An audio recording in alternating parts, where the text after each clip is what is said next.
सरकार स्थापन झालं. पुन्हा एकदा राज्यामध्ये अजितदादांचे हात बळकट करावेत या हेतूने आढावा बैठक राज्यव्यापी दौऱ्याची आम्ही सुरुवात केली. ते आज आदिवासी प्रवण असलेल्या अकोला तालुक्यामध्ये या आढावा बैठकीच्या निमित्ताने या ठिकाणी ज्यांना आपण फार मोठा मताधिक्याने निवडून दिलं, एकच फॅक्टर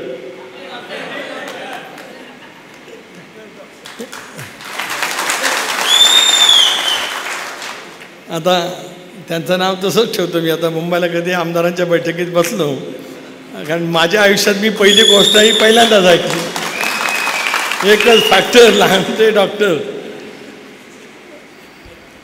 माझे ज्येष्ठ सहकारी राष्ट्रीय सचिव श्रीयुत अविनाशजी अधिक, महिलांच्या अध्यक्षा रुपालीताई चाकणकर, गेले अनेक वर्ष ज्यांचा दीर्घकाळचा सहवास आम्हाला मिळाला, मार्गदर्शन मिळालं, ते या जिल्ह्याचे ज्येष्ठ नेते सीताराम पाटील गायकर, सूरजजी चव्हाण, सुनील मगरे, शिवाजीराव बनकर, राजेंद्रजी नागावडे, बाळासाहेब नाटा, या जिल्ह्याचे अध्यक्ष कपिल पवार, अनुराधा नागावडे, युवकांचे अध्यक्ष कृष्ण आडाव, शरदराव चौधरी, डॉक्टर मनोज मोरे, अक्षय अभय, अशोकराव देशमुख, पुष्पाताई लामटे, भानुदास तिकांडे, परबतराव नायकवडी, लामटे गुरुजी, सर्व सन्मान्य व्यासपीठ, पत्रकार मित्र, वाहिन्यांचे प्रतिनिधी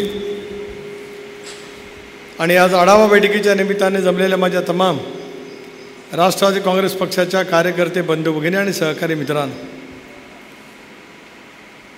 देशाच्या दृष्टिकोनातून महत्त्वाचे असलेल्या 18व्या लोकसभेला आपण सारेजण सामोरं गेलो. डॉक्टर बाबासाहेब आंबेडकरांनी संसदीय लोकशाही प्रणाली व्यवस्था या देशाला दिली आणि 52 सालापासून या देशामध्ये सार्वत्रिक निवडणुका झाल्या. 52 सालापासून ज्या सार्वत्रिक लोकसभेच्या निवडणुका झाल्या, ज्या या देशामध्ये 17 लोकसभा अस्तित्वात आल्या, त्यावेळेला लोकसभेच्या निवडणुकीच्या निमित्ताने जो काय राष्ट्रीय स्तरावरती, राज्य स्तरावरती प्रचाराची भूमिका असायची, त्यावेळेला देशाचं परकीय धोरण का असावं, परराष्ट्र धोरण का असावं, देशाची अर्थव्यवस्था मजबूत करण्यासाठी केंद्र सरकार नेमकं काय पावलं उचलणार याच्याबद्दलचं असावं, गरीब असलेल्या देशामध्ये पायाभूत सुविधाचं जाळं करत दारिद्र्यरेषेखालच्या वरती संबंध नागरिकांना आणावं, अशा पैकीच्या चर्चा आपण देशभरातल्या निवडणुकीच्या निमित्ताने या पूर्वीच्या कालावधीमध्ये ऐकल्या. मी गेले 3 लोकसभेच्या निवडणुका लढवत आलो. 77 सालापासून एक पोलिंग एजंटचं काम करत लोकसभेची निवडणूक त्यावेळेपासून अनुभवली. पण 2024 सालामध्ये झालेल्या लोकसभेच्या निवडणुकीच्या निमित्ताने एक वेगळंच वातावरण देशभरामध्ये निर्माण झालेलं पाहायला मिळालं. अपप्रचार करत लोकांच्या मनामध्ये सातत्याने ते बिंबवल्याच्या नंतर 99 वेळा खोटं बोलल्याच्या नंतर 100 वेळाला लोकांच्या मनामध्ये वाटतं की याच्यात काहीतरी गौडबंगाल आहे. या देशामध्ये डॉक्टर बाबासाहेब आंबेडकरांनी संविधान दिलं. हे संविधान पूर्णपणाने बदललं जाणार अशी आवाही देशभरामध्ये उठवली गेली. तुमच्यानी माझ्या महाराष्ट्राचा सामाजिक रचनेचा पाया शिवशाहू फुले आंबेडकरांची सामाजिक समता आहे. आपल्या राज्यामध्ये खोलवरपणाने लोकांच्या मनामध्ये हे विचार कशामध्ये बिंबले जातील या पद्धतीचा प्रयत्न गायकर साहेब महाविकास आघाडीच्या नेत्यांनी 3-4 महिने अगोदरपासून त्या ठिकाणी केलं. महायुती म्हणून थोडेसे आपण गाफील राहिलो. देशपातळीवरती पण गाफीलता दाखवली गेली, राज्यपातळीवरती सुद्धा गाफीलता दाखवली गेली की जे काय होणेच नाही याच्याबद्दलचा प्रचार आणि प्रचार करून लोकांच्या मनामध्ये किती भावना चेतवण्याचा प्रयत्न केला तरीसुद्धा लोक त्या साऱ्या गोष्टीला जुमानणार नाही अशा कल्पनेमध्ये आपण सर्वजण त्या ठिकाणी राहिलो. पण प्रत्यक्षामध्ये ज्यावेळेला निवडणुकीचा पहिला टप्पा झाला त्याला लक्षामध्ये आलं की देशातलं वातावरण या गोष्टीच्यामुळे, अशापैकी अपप्रचाराच्यामुळे दूषित व्हायला सुरुवात झालेली आहे. लोकांच्या मनामध्ये ठामपणाची समजूत झाली की देशामध्ये पुन्हा एकदा 400च्या पार जागा मिळाल्याच्या नंतर संविधान पूर्णपणाने बदललं जाणार. डॉक्टर बाबासाहेब आंबेडकरांनी संविधान लिहिलं. आंबेडकरी चळवळीच्या मनामध्ये त्याच्याबद्दलचा आदर आहेच, आपल्या सर्वांच्या मनामध्ये आदर आहेच.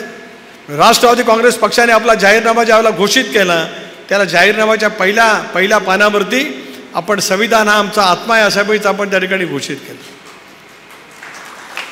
आदिवासी बांधवांना सुद्धा असंच वाटलं की संविधान बदललं जाणार, घटना बदलली जाणार, म्हणजे आता आमचं कायमचं आरक्षणसुद्धा बदललं जाणार. आदिवासी बांधवांच्या मनामध्ये सुद्धा तशाच पेक्षा एकतरच्या भावना त्या कालावधीमध्ये रुजू झाल्या. देशभरामध्ये अल्पसंख्याक समाजाच्या मनामध्ये असुरक्षिततेची भावना रुजवण्यामध्ये ही सारी मंडळी यशस्वी होऊ शकले. गोबेलच्या नीतीच्या माध्यमातून प्रचार केल्याच्या नंतर वातावरणाच्या निर्मितीमध्ये झालेला सूक्ष्मपणाचा बदल तुम्हाला आणि मला त्या ठिकाणी जाणवायला लागला. महाराष्ट्रामध्ये सुद्धा वेगवेगळे प्रश्न आहेत, ज्याचा उल्लेख लामटे साहेब किंवा गायकर साहेब तुम्ही या ठिकाणी आवर्जून केलात. शेतकरी कृषीप्रधान तुमचा आणि माझा देश, त्यामुळे शेतकरी जो आहे, जो कृषी मालाचं उत्पादन करण्यामध्ये प्रचंड प्रमाणावरती मेहनत घेतो, त्याच्या कांद्याच्या बाबतीमध्ये घेतला गेला निर्णय असेल, कापसाच्या बाबतीमध्ये घेतला गेला निर्णय असेल, सोयाबीनच्या बाबतीमध्ये घेतला गेलेला निर्णय असेल, शेतकऱ्यांच्या मनामध्ये एकतऱ्हेचं असंतोष फार मोठ्या प्रमाणावरती निर्माण झाला. त्याला सुद्धा कशामध्ये खतपाणी घालता येईल याचा सुद्धा प्रयत्न खूप मोठ्या प्रमाणावरती झाला. आणि त्याच्यामुळे एक तऱ्हेचं टप्प्याटप्प्याने का होईना पण एक चित्र बदललेलं आपल्याला त्यानिमित्ताने पाहायला मिळालं. देशामध्ये आज एनडीएचं सरकार त्या ठिकाणी आलं. खरं आहे की मागच्यापेक्षा कमी जागा मिळाल्या असतील, पण देशामध्ये ज्याला 294 जागा लोकसभेमध्ये एनडीएला त्या ठिकाणी मिळाल्या, भारतीय जनता पक्षाने 240 जागांच्या वरती यश त्या ठिकाणी मिळवलं. नरेंद्र मोदी साहेबांनी एनडीएची बैठक बोलवली. मी आणि प्रफुल्लभाई त्या बैठकीला उपस्थित राहिलो. नितीश कुमारजी होते, चंद्रबाबू नायडू त्या ठिकाणी होते आणि देशामध्ये सत्ता त्या ठिकाणी अस्तित्वात आली. पुन्हा एकदा नरेंद्र मोदी तिसऱ्यांदा पंतप्रधान झाले, तरीसुद्धा विरोधकांनी सांगितलं की एनडीएला सत्ता ग्रहण करण्याचा अधिकारच नाही. संविधानामध्ये स्पष्ट लिहिलेलं आहे की 50% जास्त ज्याच्याकडे असेल तो त्या ठिकाणी मालक होऊ शकतो किंवा तो त्या ठिकाणी अधिकार पदावरती येऊ शकतो. पण तशापैकी टीका टिप्पणी सुरू झाली. पुन्हा एकदा नॅरेटिव्ह सेट करण्याचा प्रयत्न केला जातो आहे. महाराष्ट्रामध्ये सुद्धा वेगवेगळं वातावरण निर्माण करण्याचा प्रयत्न नक्कीच त्या ठिकाणी झाला, ज्याचा उल्लेख तुम्ही लामटे साहेब या ठिकाणी केला. गायकर साहेब तर प्रदीर्घ अनुभव आहे. अनेकांच्या राजकीय जीवनामध्ये त्यांना साथ देण्याचा प्रयत्न त्यांच्यासारख्या नेतृत्वाने केला. मी ज्याला प्रदेशाध्यक्ष होतो त्यावेळेला आलो होतो, मी ज्याला जलसंपदा खात्याचा मंत्री होतो त्यावेळेला सुद्धा या जिल्ह्यामध्ये आलो होतो, या तालुक्यामध्ये आलो होतो. या तालुक्यामध्ये आदिवासी प्रवण असलेल्या या तालुक्यामध्ये पर्यटनाच्या बरोबरीच अधिक सिंचनाचं पाणी या सगळ्या परिसरामध्ये लाभावं याचा सर्वांकषपैचा प्रयत्न जर काय झाला असेल तो अजितदादांच्या नेतृत्वाखाली झाला. आणि आज मला गायकर साहेब समाधान वाटतं आहे की माझ्याकडे 4 वर्ष हा विभागात असताना निळवंडे धरणाचं काम पूर्ण करण्यात असेल किंवा पिंपळखाड योजनेच्या बाबतीमध्ये असेल, जे काय मागितलं गेलं ते देण्याचं काम सुनील तटकरे त्या कालावधीमध्ये नक्कीच त्या ठिकाणी करतात. पण आलो आणि बोललो असं मी झालं नाही. उक्ती आणि कृतीची सांगड घालत आपण त्या ठिकाणी काम करण्याचा निश्चितपणे प्रयत्न केला. आणि आज लामटे साहेब तुमच्यासारखा एक जनतेशी प्रामाणिक असणारा एक कार्यकर्ता विधिमंडळामध्ये ज्याला लोकांनी पाठवला, त्यावेळेला गेल्या 5 वर्षामधला विकास कामाचा चढता आलेख तुम्ही या ठिकाणी सांगितलेला. भूमिका घेतली दादांच्या नेतृत्वाखाली. स्वर्गीय चव्हाण साहेबांनी आम्हाला विचार दिले. बहुजनाच्या हितार्थ आपण सरकेमध्ये असलं पाहिजे, राष्ट्रहित नजरेसमोर ठेवत राष्ट्रीय प्रवाहामध्ये तुम्ही सहभागी झाले पाहिजे. हे चव्हाण साहेबांनी त्यांच्या राजकीय आयुष्यामध्ये महाराष्ट्रामध्ये सातत्याने त्या ठिकाणी बिंबवलं. बेरजेचं राजकारण त्यांनी केलं ते सत्तेच्या बेरजेचं राजकारण नाही. कार्यकर्त्याला सोबत जोडत बेरीज कशी होईल त्या पक्षाची आणि त्या विचाराची याच्यावरती चव्हाण साहेबांनी त्यांच्या आयुष्यामध्ये मोठ्या प्रमाणावरती भर ठेवला. आणि त्याच्यातून संपन्नतेच्या वाटेवरती गेलेला महाराष्ट्र तुम्हाला मला त्या ठिकाणी पाहायला मिळू शकते. दादांच्या नेतृत्वाखाली बहुमताच्या बळावरती जे बहुमताचा आदर करण्याचं संविधानामध्ये डॉक्टर बाबासाहेब आंबेडकरांनी आम्हाला शिकवलं, त्याच विचारावरती राष्ट्रवादी काँग्रेस पक्षाने एनडीएमध्ये सहभागी होण्याचा निर्णय घेतला. महाविकास आघाडीमध्ये आम्ही ज्याला सहभागी झालो त्याला काय राज्यातला कौल काय महाविकास आघाडीला मिळाला होता काय? भारतीय जनता पक्ष आणि शिवसेनेने एकत्रितपणाने लोकसभेच्या निवडणुका लढल्या होत्या. स्पष्टपणाने भारतीय जनता पक्षाला कमळाच्या चिन्हावरती 105 जागा मिळालेल्या होत्या. 56 जागांवरती 57 जागांवरती शिवसेनेचं धनुष्यबाणावरती आमदार निवडून आले होते. 162चा जनाधार त्या ठिकाणी मिळाला होता आणि त्यांनी पुरस्कृत केलेले अपक्ष धरून 250च्या आसपास बलाबल त्या ठिकाणी युतीला मिळाले होते. परंतु युतीचं सरकार त्यावेळेला आलं नाही. त्याला कोणी कोणाचा विश्वासात गेल्याच्या तपशिलामध्ये मी जाऊ इच्छित नाही. महाराष्ट्रामध्ये त्याला महाविकास आघाडीचं सरकार आलं. महाराष्ट्रामध्ये जर काय पहिला प्रथम या वेगळ्या विचाराच्या माध्यमातून सरकार आणण्याची प्रक्रिया जर का कोणी सुरू केली असेल तर ती 2019 सालामध्ये सुरू झाली. हे सुद्धा आज महाराष्ट्रातल्या जनतेला सांगण्याची आवश्यकता खूप मोठ्या प्रमाणावरती आहे. अजितदादांनी केले ते चूक, अजितदादांनी केले ते काहीतरी वेगळं, असा सतत लोकांच्या मनावरती बिंबवण्याचा जो काय प्रयत्न त्या ठिकाणी केला जातो आहे त्याही अपप्रचाराला उत्तर देण्याची वेळ त्या ठिकाणी आलेली आहे. ते झालंच. लोकसभेच्या निवडणुकीच्या निमित्ताने जसे हे वेगवेगळे 5-6 कारणं होती त्या पराजयाला, त्याच्यात आणखीन एक कारण जोडलं गेलं होतं की महाराष्ट्रामध्ये कोणाला तरी सहानुभूती आहे. महाराष्ट्रामध्ये गेल्या 2-2.5 वर्षामध्ये सरकारमध्ये जे बदल झाले जी काय वेगवेगळी राजकीय समीकरण महाराष्ट्राच्या राजकारणामध्ये त्या ठिकाणी झाली ती काय तशी आत्ताच झाली अशातला का भाग नाही. कालच मी श्रीरामपूरला गोविंदराव अधिक साहेबांच्या जन्मगामी होतो. 78 सालामध्ये सुद्धा पुरंच झालं. ते सुद्धा जनता पक्ष ज्याच्यामध्ये भारतीय जनता पक्ष त्याच्यामध्ये होता ते सुद्धा त्यावेळेला झालं. मग 2022-23 सालामध्ये दादांच्या नेतृत्वाखाली आम्ही भूमिका घेतली म्हणजे जणू काय आम्ही काय केलं अशाच पैसा एक तर विचार मांडण्याचा प्रयत्न केला जातो आहे. बरं झालं सूरज काल परवा स्वतःला डॉक्टर म्हणवणारे डॉक्टरची पदवी कशी आहे काय आहे त्याच्या तपशिला जाण्याचं काही कारण नाही. त्यांनी सांगितलं नगरच्या त्या मेळाव्यामध्ये वर्धापन दिनाच्या निमित्ताने की 4 वेळेला साहेबांनी दादांना वेडं बनवलं आणि 5व्या वेळेला सोडून दिलं. होय आम्ही गेल्या 3 तारखेपासून हे स्पष्टपणे सांगत आलो की 14 सालापासून भारतीय जनता पक्षाबरोबर सरकार बनवण्याच्या दृष्टिकोनातून केंद्रीय नेतृत्वाने सांगितलं गेलं होतं. म्हणूनच भारतीय जनता पक्षावरती सरकार बनवण्याची प्रक्रिया 14ला झाली, 2016-17ला झाली, 18ला सुद्धा राष्ट्रपती राजवट कशामुळे लागली ते लोकांनी पाहिलं आणि 22 सालामध्ये सुद्धा सरकारमध्ये सहभागी होण्याचा निर्णय जे काही सगळे 53 आमदार होते त्या 53 आमदारांनी सह्या धरून त्या ठिकाणी पक्षाला सांगितलेला होता. राजीनामे झाला पवारसाहेबांचा का मागे घेतला गेला त्याची कारणं तेच कदाचित सांगू शकतील. पण मग आज हे सत्य वेगळ्या पद्धतीने त्या ठिकाणी मांडल्या गेल्याच्या नंतर अजितदादाला खलनायक ठरवण्याचा प्रयत्न ज्या पद्धतीने केला गेला त्याचा परिणाम फारसा निवडणुकीमध्ये झाला असं मी मानत नाही. निवडणुकीतल्या या संबंध लोकसभेच्या निवडणुकीची जी काय कारण मीमांसा आहे ती मी पहिल्याच म्हणजे माझ्या पहिल्याच टप्प्यामध्ये या ठिकाणी आपल्या सर्वांच्या समोर विशद करण्याचा प्रयत्न केला. पण सहानुभूती जर का असेल ती एकदा मिळून गेली. आता सहानुभूती तुम्हाला मला निर्माण करायची आहे. 24 तास राबणाऱ्या अजितदादांच्या पाठीमागे सहानुभूतीचं नवीन पर्व तुम्हाला मला त्या ठिकाणी निर्माण करा. का तुम्ही आज एकच फॅक्टर लहामटे डॉक्टर का म्हणता? त्या फॅक्टरने या मतदारसंघामध्ये अजितदादाच्या नेतृत्वाखाली 2000 कोटी रुपयाच्या आसपास कामं एकाच पहिल्या टप्प्यात. मी 5 वेळेला विधानसभेवरती निर्वाचित झालो 5 वेळेला 95 सालापासून. पण मला 5 वेळेला जेवढा निधी आणता आणला तेवढा ह्या बहादरांनी एका 4 वर्षामध्ये निधी आणला. कशामुळे आणू शकलं हे गायकर साहेब कशामुळे या त्या ठिकाणी मिळू शकलं? दादांच्या नेतृत्वाखाली व्यापक जनाधाराचा विचार करत आदिवासी प्रमाण असलेल्या तालुक्याची विकासाची कामं त्या ठिकाणी व्हावीत या धाडसाने डॉक्टर साहेबांनी त्या ठिकाणी पाऊल उचललं आणि ते पाऊल योग्य रीतीने उचललं. म्हणूनच आता हा तालुका एक वेगळ्या पद्धतीचं त्या ठिकाणी चित्र दाखवत आहे. पाण्याची व्यवस्था तुम्ही करतात पण दळणवळणाची साधनं तुम्ही उभी करण्याचा प्रयत्न करतात. मी अनेक वेळेला पाहिलं देवगिरी बंगल्यावरती ज्यावेळेला आमदारांची बैठक होते त्याला एवढी कागदं आणल्याशिवाय कधी भाषा येत नाही. आम्हाला वाटतं की साधा माणूस आहे तर तसं नाही, लय साधा नाही, तुम्ही समजू नका. ही एवढीच कागदं आणि प्रत्येक निवेदनं वेगळी. त्या प्रत्येक निवेदनावरती ते दादांचा पाहिजे तो शेरा आणि पाहिजे त्या ठिकाणी फोन झाल्याशिवाय बाजूला उठतच नाही. ते बाजूला उभे असलेले 4-5 आमदार ह्यांना काहीतरी बोलत असतात. पण हे आपलं काम घेतल्याशिवाय कधी आयना का बायना घेतल्याशिवाय जाईना असं आमच्या कोकणात म्हण आहे. तसं घेतल्याशिवाय का उठतच नाही. आता हा मधला रस्ता त्यांनी शहापूरकडे जाणारा सांगितला तो दीर्घकाळ मी ऐकत आलो कारण मी पण मंत्रिमंडळामध्ये 15 वर्ष होतं. कुठेतरी या परिसराचं नेतृत्व करणारं सुद्धा त्या कालावधीमध्ये आमच्यासोबत त्या ठिकाणी होतं.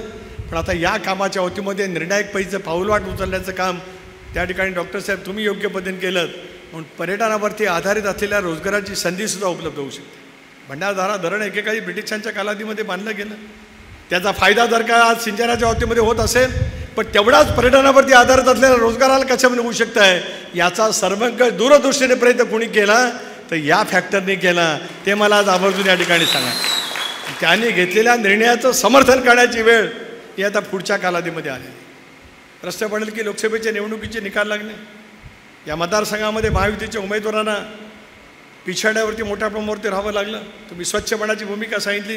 होय आम्ही सगळेजण राज्यातल्या 48 लोकसभा मतदारसंघात जिथे जिंकलो तिथेही माझ्या मतदारसंघामध्ये मी का जिंकलो, माझ्या मतदारसंघामध्ये 2 ठिकाणी मी का पिछावरती राहिलो याचा केवळ मी राष्ट्रवादी काँग्रेस पक्षाचा उमेदवार म्हणून त्या ठिकाणी अभ्यास करतो असं नव्हे तर भारतीय जनता पक्षाचे नेते असतील शिवसेनेचे नेते असतील आम्ही सगळेजण सामुदायिकरित्या त्या ठिकाणी विश्लेषण करण्याचा प्रयत्न करतो. तुम्ही सांगितलं ते खरं आहे. जे नॅरेटिव्ह सेट करण्यामध्ये आलं देशभरामध्ये आणि राज्यभरामध्ये घटनेच्या आणि संविधानाच्या संदर्भामध्ये त्याचा जो परिणाम झाला त्याच्यामुळेच जनतेने या बाबतीमध्ये या ठिकाणी जी भूमिका घेतली. पण हे काय पहिल्यांदाच घडतंय काय की लोकसभेच्या निवडणुकीमध्ये विधानसभा सदस्याच्या मतदारसंघामध्ये एखाद्या विरोधी पक्षाच्या उमेदवाराला पिछाडीवर राहावं लागतंय. 2019 सालामध्ये तर ज्यावेळेला आम्ही लोकसभा लढलो मी निवडून आलो पण महाराष्ट्रातल्या अनेक आमदारांच्या मतदारसंघामध्ये त्यावेळेला महायुतीच्या उमेदवारांना प्रचंड प्रमाणावरती मताधिक्य त्या ठिकाणी मिळालं होतं. पण पुन्हा एकदा जनतेने विधानसभेला आपला प्रतिनिधी त्या ठिकाणी निवडला. महाराष्ट्रामध्ये आज आपल्याला हा विचार घेऊन त्या ठिकाणी करायचा. पण डॉक्टर साहेब, तुम्ही आता महिला भगिनींना या ठिकाणी म्हणलात. शेवटी महिलांचं संघटन 50% लोकसंख्या आहे. यशस्वीपणाने महिलांचं संघटन उत्तम पद्धतीने उभं राहिलं तर त्याचा फायदा पक्षाच्या निवडणुकीच्या कामामध्ये होतोच. पण सर्वसामान्य घटकाच्यापर्यंत पोचवण्याच्या दृष्टिकोनातून आज महिला संघटन जर का योग्य पद्धतीने आपण त्या ठिकाणी कामाला लावलं, त्यांना पूर्णपणाची ताकद आणि शक्ती दिली. अनेक लोकाभिमुख योजना ज्या महायुतीच्या सरकारने केलेल्या आहेत, 4थं महिला धोरण जे काय आणलं गेलेलं आहे त्याचा लाभ सर्वंकष पैसा आपण जर का त्यांच्यापर्यंत पोहोचवण्याचा प्रयत्न केला तर या महिला भगिनीसुद्धा मोठ्या प्रमाणावरची ताकद उभी करू शकतात. आज देशामध्ये सर्वाधिक मताने निवडून कोण आलेत? मध्य प्रदेशचे माजी मुख्यमंत्री शिवराज सिंग चौहान निवडून आलेत. आणि त्यांनी महिलांच्यासाठी क्रांतिकारी योजना मध्य प्रदेशमध्ये जे काही केल्या 8.5 लाखाच्या फरकाने ते निवडून आलेत. सगळ्या महिला भगिनींनी त्यांना मामाजी त्या ठिकाणी म्हणतात. मामाजींच्या पाठीमागे अख्ख्या मध्य प्रदेशमध्ये ताकद उभी केली आणि आज महाराणी शक्ती कशामध्ये उभी राहू शकते त्याचं चित्र त्यांनी त्या ठिकाणी दाखवलं. आढावा बैठकीच्या निमित्ताने संघटनेचा आढावा आहे. तुम्ही तुमची ताकद दाखवतात. जनमानसामध्ये तुम्ही किती प्रभावीपणाने काम करतात हे निश्चितपणाने त्या ठिकाणी अनुभवायला मिळतं आहे. या अर्थसंकल्पीय अधिवेशनामध्ये सुद्धा मला खात्री आहे हे आज रात्री कधी मुंबईला जातील, कधी दादांना भेटतील, कधी यादी देतील आणि परत कधी मतदारसंघात येतील हे सांगता येणार नाही.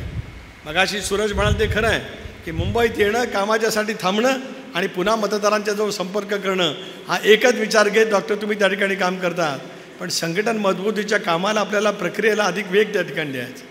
म्हणून आज आढावाच्या निमित्ताने सुद्धा तालुकाध्यक्षांनी आपली कार्यकारिणी केली पाहिजे. बूथ निया कमिटी आपल्या त्या ठिकाणी असल्या पाहिजेत. फारशी चिंता माझ्यासारख्या कार्यकर्त्याला अकोला विधानसभा मतदारसंघाच्या 24 सालाची नाही.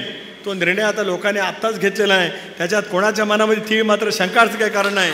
दीर्घव्यापी ज्याला महाराष्ट्रातलं राजकारण आपल्याला उभा करायचं असेल तर महाराष्ट्रामध्ये राष्ट्रवादी काँग्रेस पक्षाचे संघटन अतिशय उत्तम पद्धतीने उभारण्याची भूमिका घेऊनच आपल्याला त्या ठिकाणी यशस्वीपणाने वाटचाल करायची. गायकर साहेबांसारख्या नेत्यांचा आज आम्हाला अभिमान वाटतो की तब्येत ठीक नसतानासुद्धा पक्षाचा कार्यक्रम आहे म्हणून आले आणि कार्यक्रम संपल्याच्या नंतर पुन्हा एकदा तब्येत ठीक नसताना त्या ठिकाणी उपचार घेण्यासाठी जाऊ शकतात. इतके ज्यावेळेला पक्षाच्या बाबतीमध्ये सचोटी निष्ठा त्या ठिकाणी असू शकते त्याला कार्यकर्त्यांच्या पाठीमागे असलेल्या भावना आपल्याला कशामध्ये उभा करता येऊ शकतील याचा विचार करण्याची गरज आहे. समाजातले वेगवेगळे घटक या प्रक्रियेमध्ये आपल्या महायुतीच्यापासून जे काही दुरावलेले आहेत, राष्ट्रवादी काँग्रेस पक्षाचा परंपरागत मतदारसुद्धा आपल्यासोबत ज्या काही विशिष्ट कारणांच्यामुळे आपल्यापासून दूर गेला असेल त्यांना विश्वासात घेण्याची प्रक्रिया सुरू करणं हा सुद्धा या राज्यव्यापी दौऱ्याचा एक महत्त्वाचा भाग आहे. कारण सर्व घटकाला सोबत घेतच राष्ट्राची उभारणी करायची असेल, राज्याची उभारणी करायची असेल, पुन्हा एकदा या राज्यामध्ये महायुतीचं सरकार मजबूतीने आपल्याला आणायचं असेल तर या घटकांना विश्वास देणं आणि विश्वासात घेणं या दोन्ही गोष्टीवरती अधिक लक्ष केंद्रित करण्याची आवश्यकता आहे. त्याच्यासाठी संघटनेची बैठक मजबूत करणं, ती चौकट अधिक मजबूत करणं या कामाला गती देण्याची आवश्यकता आहे. सूरज, तुम्ही युवकांचे अध्यक्ष आहेत. युवकांची संख्यासुद्धा खूप मोठी आहे. एक तरुण गावातलं राजकीय वातावरण बदलवण्यामध्ये यशस्वी होऊ शकतो. त्या तरुणाला सोबत घेण्याच्या दृष्टीकोनातून आपल्याला काम त्या ठिकाणी करायचं आहे. मला विश्वास आहे की राज्याचा अर्थसंकल्प अजितदादा ज्याला मांडतील त्याला या राज्यातल्या महिला भगिनींसाठी आणि या राज्यातल्या तरुण बेरोजगारांच्यासाठी अशा काय योजना देतील की आत्तापर्यंतच्या इतिहासात महाराष्ट्रामध्ये मिळाल्या नाहीत त्या देण्याचा प्रयत्न महायुतीच्या सरकारच्या माध्यमातून त्या ठिकाणी होईल. पण योजना दिल्या म्हणजे त्याची अंमलबजावणी झाली असं होत नाही. त्याची अंमलबजावणी जर का आपल्याला प्रामाणिकपणाने करायची असेल तर संघटनेचं जाळंच त्या कामाच्यासाठी उपयुक्त ठरू शकतं आणि त्याचा फायदा राजकीयदृष्ट्या मिळवण्याची आवश्यकता खूप मोठ्या प्रमाणावरती असते. विरोधकांनी त्यांचं काम सुरू केलं, त्याच्यात आपल्याला तक्रार असण्याचं काही कारण नाही. लोकशाहीमध्ये प्रत्येकाला परस्परांच्या विरोधामध्ये वैचारिक लढाई करण्याचा अधिकार त्या ठिकाणी आहे. महाविकास आघाडी जर काही निवडणुकीला तयार झाली असेल तर आम्ही काही 2 पावलं मागे नाही आहोत, आम्ही पण 2 पावले पुढे आहोतच. दिल्लीमध्ये ज्याला पंतप्रधान शपथ घेत होते किंवा ते ग्रहण होणार होतं त्यावेळेला राज्याचे मुख्यमंत्री, दोन्ही उपमुख्यमंत्री, आम्ही भुजबळ साहेब होते. आम्ही पूर्णपणाने महाराष्ट्राच्या राजकारणाची चर्चा केली आणि आगामी येणाऱ्या निवडणुकीला ताकदीने पुन्हा एकदा सामोरं जाण्याच्या दृष्टीकोनातून आपण त्या ठिकाणी निश्चितपणे निर्णय घेतलेला आहे. पण तो निर्णय घेत असतानाच लोकांच्या मनामध्ये निर्माण झालेल्या भावनांचं निराकरण करण्याची जबाबदारी आपल्याला सर्वांना त्या ठिकाणी घ्यायची. डॉक्टर आता खाजगीत मागाशी म्हणाले, इथं जाहीररित्या म्हणाले गायकर साहेब की काहीतरी सर्वे करून घ्या. सर्वे कुठे करून घ्यायला लागतो डॉक्टर? जिथं लोकांच्या मनात काय आहे समजून घेण्यासाठी सर्वे करायला लागतो. इथं लोकांच्या मनात पक्का आहे, फॅक्टर पक्का आहे. तेव्हा आता सर्वे बिर्वेचं डोक्यातला काढा, जे काय करायचं असेल ते आम्ही करू. तुम्ही जो काय ज्या रस्त्यावरनं दादांच्या सोबत साथ करण्याचा प्रयत्न केलेला आहे, आता ज्यांना नवीनच संभ्रमाची अवस्था पक्षाच्या बद्दल निर्माण करायची ते रोज सांगतात, इतके इतके आमदार उद्या जातील, इतके इतके जातील.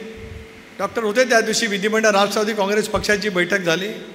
मी सुरुवातीलाच प्रास्ताविक त्या ठिकाणी केलं आणि मी प्रास्ताविकामध्ये अलीकडच्या कालावधीमध्ये नव्याने नॅरेटिव्ह सेट काय केला जातो आहे, अजितदादांना बदनाम करण्याची मोहीम किंवा प्रक्रिया काय मोठ्या प्रमाणावरती घेतली जाते आहे आपल्या हितशत्रूंच्याकडून, त्याचा मी ज्यावेळेला विचार मांडले त्याला आमदारांनी विचार मांडायच्या अगोदर पहिल्यांदा सांगितलं, सगळ्या आमदारांनी उठून त्याच्या डॉक्टरने होते, आमचं व्हायचं असेल ते होईल पण आम्ही अजितदादांची साथ आयुष्यभर सोडणार नाही, असा आमदारांनी एकमुखी निर्णय त्या ठिकाणी घेतला. बघा अविनाश काय सांगता आलं तर, जुने आपले कौटुंबिक काहीतरी मित्र आहेत काही ठिकाणी, असं म्हणा चुकीचं सांगून फारसा काय उपयोग होत नाही. नगरमध्ये एकदा निवडून आलं म्हणजे परत परत काय तसं होतं असं काय कोणाला वाटत असेल तर तो भ्रामक कल्पना आहे. काही वेळेला काही कारणाच्या पुरता तुम्ही लोकांना संभ्रमाच्या अवस्थेत नेऊ शकता, पण सदा सर्व काळ आता लोकांना बनवण्याचे दिवस पूर्णपणाने संपलेले आहेत. नीती आणि प्रामाणिकपणा मनामध्ये असेल, 24 तास राबणारं नेतृत्व ज्या पद्धतीने आपण काम करत आहे त्या नेतृत्वाच्या पाठीमागे सामाजिक ताकद उभी करण्याची भूमिका राष्ट्रवादी काँग्रेस पक्ष म्हणून आपल्याला पुढच्या कालावधीमध्ये घ्यायचा आहे. मला विश्वास आहे की अकोले तालुका त्याच्यामध्ये कधी पिछाडवरती जाणार नाही. एका बाजूला विकास आणि दुसऱ्या बाजूला संघटन, समाजातल्या वेगवेगळ्या घटकामध्ये आत्मविश्वास तयार करण्याची ताकद, महिला असतील, युवक असतील, माझे आदिवासी बांधव असतील, जो जो घटक म्हणून असेल त्या प्रत्येकाच्या मनामध्ये आत्मविश्वास निर्माण करण्याच्या प्रक्रियेला पुढच्या कालावधीमध्ये गती देण्याचं काम आपल्याला करायचं आहे. कपिल तुम्ही जिल्ह्याचे अध्यक्ष, महिलांच्या अध्यक्षा, मी आज डॉक्टरसाहेब आपल्याला सांगतो राज्याच्या महिलाच्या अध्यक्ष आहेत, आशुतोषजीने सांगितलं आहे, अविनाशजी आपणही आहात, राष्ट्रीय सचिव आहात, आपल्याला पण जबाबदारी झटकता येणार नाही. जे म्हणून पक्षाच्या पदाधिकारी त्या प्रत्येक पक्षाच्या पदाधिकाऱ्यांनी त्याच पद्धतीची भूमिका घेतली पाहिजे. पुढील 8 दिवसात रुपालीताई आज प्रदेशाध्यक्ष म्हणून आपल्याला सूचना करतो आहे की या जिल्ह्याच्या महिला अध्यक्षाची निवड त्या ठिकाणी करून महिलाच्या संघटनेच्या कामाला गती त्या ठिकाणी मिळालीच पाहिजे अशी स्वच्छपणाची भूमिका आहे. आढावजी कुठे आहेत? युवक अध्यक्ष, कार्यकारिणी आली पाहिजे, प्रत्येक तालुक्याचे अध्यक्ष असले पाहिजेत, तालुका अध्यक्षांची कार्यकारिणी असलीच पाहिजे. किती आलेत हे पुढच्या आढाव्याच्या बैठकीला आम्ही नक्कीच घेऊ, नाही तर कागदावरती यादी आणि कोण नाही बैठकीला असलं काही चालणार नाही. जे पक्षाच्या संघटनेत चाकोरेमध्ये जे काय कार्यक्रम असतील ते करण्याची भूमिका मनस्वीपणाने आपल्याला घ्यायची. मी आपल्याला विनंती करतो की 3 महिने कार्यकर्त्यांनी पक्षासाठी द्यावे. आपल्याला वाटतं ना की अजितदादांची प्रखरपणाची भूमिका राज्यामध्ये असली पाहिजे. दिल्लीच्या तख्ताच्या समोर दादा झुकलेत असा आभास करण्याचा प्रयत्न केला जातो आहे, पण युपीचं सरकार असताना जेवढा सन्मान असेल मला माहीत आहे, त्याच्याबद्दल मला टिप्पणी अविनाशची करायची नाही. पण आज एनडीएचं सरकार त्या ठिकाणी येत असतानाच पंतप्रधानांच्या बाजूला नड्डाजी होते, राजनाथजी होते, अमितभाई होते आणि त्यांच्या बाजूला तुमचा आणि माझा नेता अजितदादा बसलेला होता. हा स्वाभिमानाचा क्षण दिल्लीच्या संसदीयच्या सेंट्रल हॉलमध्ये आम्ही अनुभवला. देशामध्ये 21 राजकीय पक्षाचे नेते जे एनडीएचं सरकार प्रस्थापित करण्यासाठी होते त्याच्यामध्ये मी आणि प्रफुल्ल पटेल त्या ठिकाणी होतो.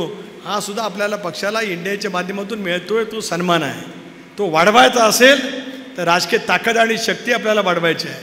का 3-4 दिवस जाणीवपूर्वक प्रचार राष्ट्रवादी काँग्रेस पक्षाच्याबद्दल अपप्रचार त्या ठिकाणी केला जातोय? या पराजयाचं श्रेय खापर दादांच्या आणि पर्यायाने राष्ट्रवादी काँग्रेस पक्षाच्या वरती फोडलं जात आहे.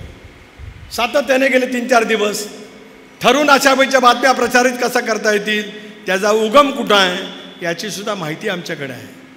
आम्ही बोलत नाही याचा अर्थ आम्ही कमजोर होत असं जर काय कोण समजण्याचा प्रयत्न करत असेल तर सत्य काय हे सुद्धा महाराष्ट्रातल्या जनतेसमोर सांगण्याचं धाडस उद्याच्या भवितव्याच्या कालावधीमध्ये आम्ही नक्कीच त्या ठिकाणी करू.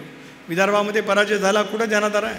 मराठवाड्यामध्ये वेगवेगळी समीकरणं उभं झाली, काय त्या ठिकाणी झालं आपण सर्वजण अनुभवतो. उत्तर महाराष्ट्र असेल, पश्चिम महाराष्ट्र असेल, कोकणामध्ये आम्ही एकतर्फी विजय मिळवला महायुतीने त्या ठिकाणी. पण तरीसुद्धा जाणीवपूर्वक, पण शेवटी दगडं कुठं मारली जातात? फळ येणाऱ्या झाडाच्या वरती. आज इतके राजकीय पक्ष महाराष्ट्रामध्ये स्वतःची ताकद म्हणतायत, इतक्या जागा मिळालेल्या असं विरोधक त्या ठिकाणी म्हणत आहेत. पण आज टीकेचं लक्ष अजितदादा आणि राष्ट्रवादी काँग्रेस पक्ष केले जात आहे. याचा अर्थ सर्वाधिक भीती आपल्या विरोधकांना कोणाची वाटत असेल तर ती राष्ट्रवादी काँग्रेस पक्षाने अजितदादाच्या नेतृत्वाची वाटते आहे. याचा गांभीर्याने विचार करत आपण सर्वांनी अधिक मजबूतीने पुढचे 3-3.5 महिने काम करण्याचा कसोशीने त्या ठिकाणी प्रयत्न करावा एवढीच विनंती आजच्या या बैठकीच्या निमित्ताने या ठिकाणी करतो. पाऊस येतीलच, कारण मी कोकणातला आहे, त्यामुळे पाऊस हा येणारच. आज येईल, नंतर येईल. पश्चिम वाहिन्याचं पाणी पूर्वेकडे वळवायचं, नारपारचं मी जलसंपदा खात्याचा मंत्री असताना निर्णय त्या कालावधीमध्ये घेतला गेला. मधल्या कालावधीमध्ये त्याची अंमलबजावणी झाली नाही.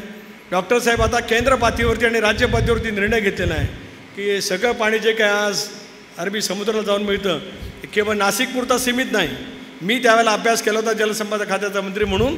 या शहापूरच्या पट्ट्यापासून सुद्धा अनेक पाणी आज ठाणे जिल्ह्यातलं अरबी समुद्राला जे जाऊन मिळतं ते सगळं पूर्वेकडे वळवण्याच्या दृष्टीकोनातून एक चांगला प्लॅन त्या ठिकाणी करण्यात आलेला आहे. त्याची सुद्धा सुरुवात नजीकच्या काळामध्ये सुरू झाल्याचं आपल्याला चित्र पाहायला मिळतं आहे. काल मला नगरच्या पत्रकारांनी विचारलं, श्रीरामपूरच्या पत्रकारांनी विचारलं की मराठवाड्यामध्ये तूट भरून काढण्यासाठी नाशिक आणि नगरवरती काय अन्याय केला जाणार काय. मी स्वच्छ उत्तर दिलं. मी स्वतः त्या गोष्टीचा साक्षीदार आहे, मी त्याचा अभ्यास केलेला आहे. मी त्यावेळेला एक अहवाल तयार करायला सांगितला होता की या दोन्ही जिल्ह्यावरती अजिबात अन्याय न होता ते पश्चिमेकडे जाणारं पाणी आहे ते पूर्वेकडे वळवण्याचे देऊन नगर आणि नाशिक जिल्हा जो आज कृषी उत्पादनाच्या क्षेत्रामध्ये केवळ महाराष्ट्रामध्ये अग्रेसर असं नव्हे तर देशातले जे काही मोजके 10 जिल्हे आहेत त्या मोजक्या 10 जिल्ह्यामध्ये या दोन्ही जिल्ह्याचा कृषी मालाच्या उत्पादनामध्ये त्या ठिकाणी समावेश होतो आहे. त्या शेतकऱ्यांना कधी वाऱ्यावर सोडलं जाणार नाही.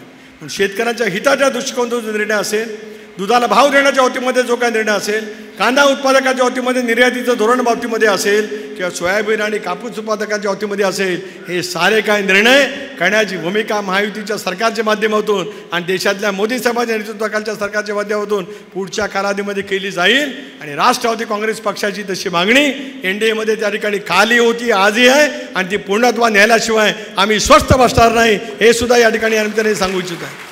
शेतकऱ्यांना सुद्धा एक आत्मविश्वास देण्याचा प्रयत्न आपण सामुदायिकरित्या त्या ठिकाणी करूया एवढंच आजच्या या कार्यक्रमाच्या निमित्ताने या ठिकाणी मी सांगतो. आपल्या सर्वांचे आभार मानतो आणि पक्षाचं संघटन अधिक मजबूत करत असतानाच हा चांगला फॅक्टर असाच महाराष्ट्रामध्ये नेण्याचा प्रयत्न करावा. आता त्याला जोड आहे. आज मला अकोल्याने वेगवेगळे फॅक्टर दाखवले. आजोबा आज गायकर साहेब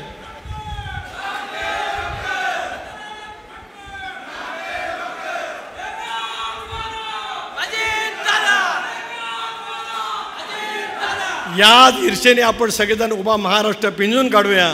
राज्यामध्ये महायुतीचं सरकार आणण्यासाठी दादाच्या नेतृत्वाखाली राष्ट्रवादी काँग्रेस पक्ष बळकट करण्यासाठी सज्ज होऊया एवढं आवाहन करतो. आपले आभार मानून थांबतो. जय हिंद, जय महाराष्ट्र. साई दृष्टी नेत्रसेवा चष्माघर अकोले शहरातील सर्व अत्याधुनिक सुविधा उपलब्ध असलेले एकमेव अद्ययावत शोरूम म्हणजेच साई दृष्टी नेत्रसेवा चष्माघर.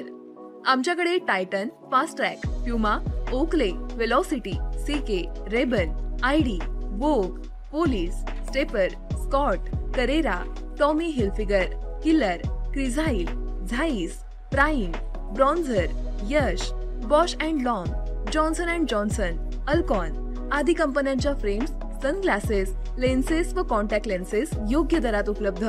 तसेच टायटन कंपनी लेन्सेसचे एकमेव अधिकृत विक्रेते. आता अकोल्यात प्रथमच ऑटो मशीनद्वारे चष्म्याची रोबोटिक फिटिंग. प्रोग्रेसिव्ह चष्म्यासाठी डोळ्यांचे व चष्म्याचे अचूक मोजमाप करण्यासाठी जाईस कंपनीचे सॉफ्टवेअर असलेला ऍपल कंपनीचा टॅब.